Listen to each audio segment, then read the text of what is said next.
Odvaha môže mať rôzne podoby. Často tichšiu, menej viditeľnú, no o to dôležitejšiu.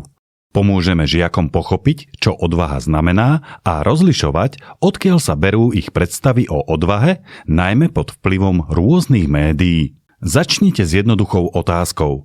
Kto podľa teba spravil niečo naozaj odvážne? Môže to byť niekto zo skutočného života, postava z filmu, knižný hrdina, historická osobnosť. Žiaci napíšu meno na papier, no zatiaľ ho neukazujú.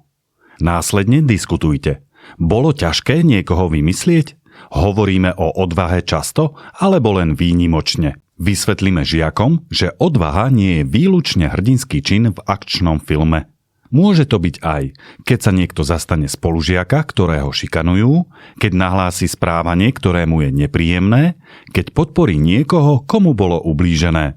To všetko sú prejavy odvahy, ktoré môžu deti zažívať aj vo svojom svete, vrátane toho digitálneho. Skúste sa ich opýtať, či si vedia predstaviť, že by niektorý z uvedených odvážnych skutkov dokázali sami vykonať. Zaujímavé môže byť aj porovnanie, či je pre nich jednoduchšie správať sa odvážne v bežnom živote, alebo skôr v online prostredí. A napokon im položte otázku, či im napadne konkrétny spôsob, ako možno prejaviť odvahu aj na internete a zároveň zostať láskavý. Skúste si všimnúť, ako často sa v triede, v rozhovoroch alebo pri príkladoch objavujú stereotypné predstavy o odvahe. Čo by ste mohli urobiť, aby sa do diskusie dostali aj menej nápadné, no rovnako hodnotné prejavy odvahy?